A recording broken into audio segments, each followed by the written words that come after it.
Let the world hear his voice. இதோ உன்னை புடமிட்டேன், ஆனாலும் வெள்ளியைப் போல அல்ல. உபத்திரவத்தின் குகையிலே உன்னை தெரிந்து கொண்டேன் என்று ஏசாயா 48:10 வாசிக்கிறோம். எனக்கு அன்பானவர்களே, இந்த நாள் தியானத்துக்கு உங்களை அன்போடு அழைக்கிறேன். வைரம் பூமிக்கு கீழே சுமார் 160 கிலோமீட்டர் ஆழத்தில் உருவாகிறது.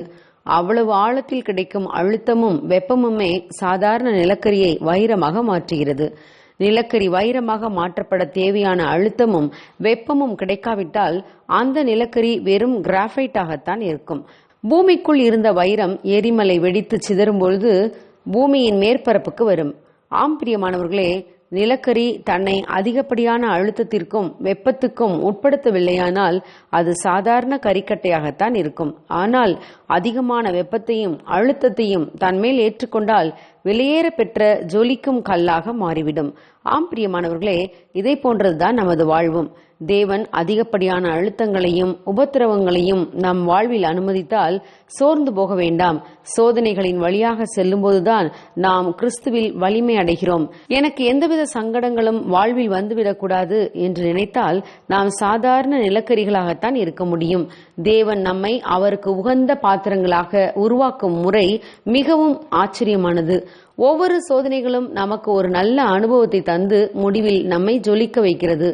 தேவன் நம்மை திட்டமிட்டே சில நல்ல பாடங்களை கற்றுக்கொள்ளும்படியாக நம்மை உபத்திரவத்தின் பாதையில் நடத்துகிறார். ஆகவேதான் சங்கீதக்காரன், நான் உபத்திரவப்பட்டது நல்லது, அதனால் உமது பிரமாணங்களை கற்றுக்கொண்டேன் என்கிறார்.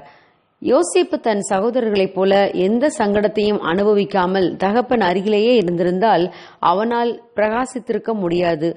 ஆனால் தேவன் யோசேப்பை உபத்திரவத்தின் குகையிலே தெரிந்து கொள்ள சித்தமானதால் அவன் வாழ்வில் பல பிரச்சனைகள். ஆனால் முடிவிலே யோசேப்பின் வாழ்வு பட்டை தீட்டப்பட்ட வைரமாக எகிப்து தேசம் எங்கும் பிரகாசித்து ஜொலித்தது. பிரியமானவர்களே, நீங்கள் சென்று கொண்டிருக்கும் பாதையில் தேவன் ஒரு சித்தத்தை வைத்துள்ளார். அதிலே பொறுமையாக அழுத்தம் வெப்பம் இவைகளினால் ஏற்படும் வலியை தாங்கிக் கொண்டால் தேவன் நம்மையும் ஜொலிக்கும் வைரங்களாக மாற்றுவார். நமது வெளிச்சத்தில் களிக்கூற மனதாய் அநேகர் நம்மிடம் வருவார்கள். பிரியமானவர்களே, நம் தேவன் நம் வாழ்வின் அனைத்து பாதைகளிலும் நம்மோடு கூட வருகிறவர், தாங்கிக் கொள்ள பலனை தருகிறவர், நம்மை வைரமாக மாற்றுவார். ஆகவே பொறுமையாக இருங்கள், கர்த்தர் சீக்கிரம் செயலாற்றுவார். God bless you. Have a fine day.